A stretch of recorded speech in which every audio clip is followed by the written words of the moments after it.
भारत के इतिहास की बात की जाए तो इसमें कई ऐसे राजा महाराजाओं के नाम स्वर्णिम अक्षरों में लिखे गए हैं जिन्होंने अपनी प्रजा और देश के लिए क्या कुछ नहीं किया। हमारे देश की धरती पर कई ऐसे सपूतों ने जन्म लिया है जिनका शौर्य और पराक्रम अद्भुत था। यही वजह है कि हमारे बचपन से ही हमें इन लोगों के बारे में पढ़ाया जाता है, पर फिर भी आज की जनरेशन इन लोगों के बारे में पूछने पर शायद ही कुछ ज्यादा बता पाती है।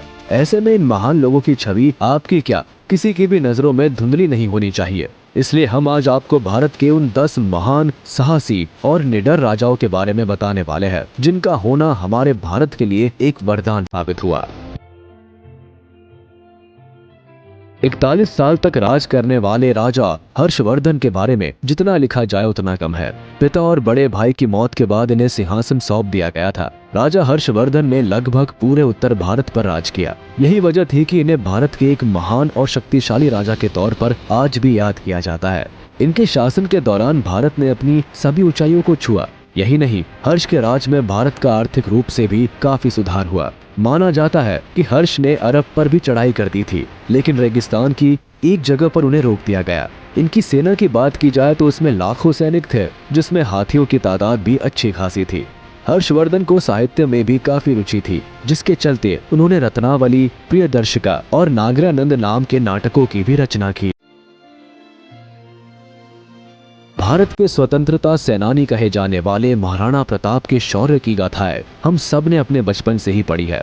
7 फीट 5 इंच कद के राणा की ताकत का अंदाजा उनके भाले से ही लगाया जा सकता है।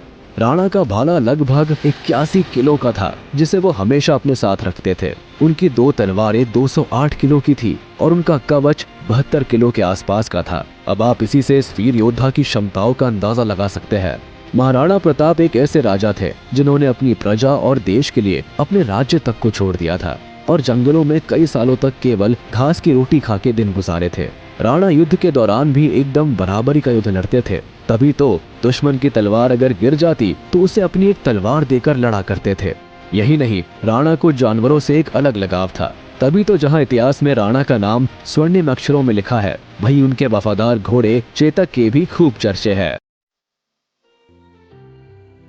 अशोका एक ऐसे सम्राट थे जिनका निशान आज भी हमारे तिरंगे में समाया हुआ है। भारत के तिरंगे पर बना अशोक चक्र इन्हीं की देन है। इनके द्वारा बनाए गए 5 स्तंभ सारनाथ, इलाहाबाद, वैशाली, दिल्ली और सांची को आज देखने के लिए दूर दूर से लोग आते हैं। इतिहास इस बात का गवाह है कि शुरुआत के दिनों में जो राजा बेहद क्रूर होने की वजह से चंडाशोक, चंड, प्रचंड और कालाशोक जैसे नामों से जाना जाता था, वहीं एक समय पर अपनी दरियादिली के चलते देवानाम प्रिय के नाम से जाना जाने लगा। एक समय था जब अशोका ने गद्दी का सुख भोगने के लिए अपने ही 99 भाइयों को मौत के घाट उतार दिया था। पर कलिंग को जीतने के लिए जब लाखों लोगों का खून पानी की तरह बहा तो अशोका का दिल ये देख के सहम गया और उन्होंने ये सब छोड़ शांति और प्रेम से रहने की ठान ली। सम्राट अशोक ने अपने आदेशों और आदर्शों को लोगों तक पहुंचाने के लिए कई हजार स्तूपों और स्तंभों का निर्माण किया, जिन पर आदर्श वाक्य और आदेश लिखे गए थे।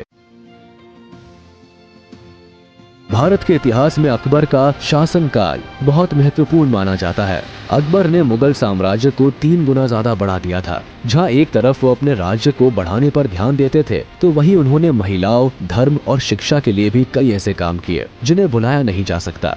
मुगल काल में अकबर इकलौते ऐसे राजा थे जिन्होंने हिंदू मुस्लिम एकता पर जोर दिया। साथ ही खुद कम पढ़े लिखे होने के बाद भी इन्होंने कई ऐसे पुस्तकालय खुलवाए जिनमें कई भाषाओं की किताबों का भंडार था। इसके साथ ही अकबर ने अपनी प्रजा की बेहतरी के लिए एक से बढ़कर एक योजनाएं बनाई। अकबर की अगर सेना की बात की जाए तो वो भारत में सबसे ताकतवर सेनाओं में से एक थी। पर अकबर अपनी सेनाओं का कम बल्कि अपनी तेज बुद्धि का ज्यादा इस्तेमाल किया करते थे। तभी तो ये केवल संधियों और शादियों के जरिए ही कई राज्य जीत लिया करते थे। गुप्त राजवंश के दूसरे राजा और भारत के नेपोलियन कहे जाने वाले समुद्रगुप्त को कौन नहीं जानता। बचपन से ही अपनी बेहतर क्षमताओं के चलते पिता चंद्रगुप्त प्रथम ने उन्हें अपना उत्तराधिकारी घोषित कर दिया, जिसके बाद तो पूरे भारत में बस समुद्रगुप्त का ही राज था। इन्होंने अपने दम पर नॉर्थ से लेकर साउथ तक पूरे भारत को फतह कर लिया था। इनके पास जो सेना थी वो किसी को भी मात देने के लिए काफी थी। तभी तो उन्हें चाहकर भी कोई जीत नहीं पाता था। यही नहीं, अपने 40 साल के शासन में समुद्रगुप्त ने धर्म, साहित्य और कला को भी खूब बढ़ावा दिया। समुद्रगुप्त ने अपनी प्रजा के जीवन में भी काफी सुधार किया। उनके राज्य की खास बात ये थी कि वो सबको एक समान मानते और सभी को सुख सुविधाओं के सभी साधन प्रदान करते थे। इस बात में कोई दो राय नहीं कि वो समुद्रगुप्त ही थे जिनके शासनकाल को राजनीतिक, सांस्कृतिक, सामाजिक और आर्थिक रूप से संपन्न माना जाता है। ये हमारी खुशकिस्मती है कि भारत की पावन धरती पर पृथ्वीराज चौहान जैसे महान वीर ने जन्म लिया।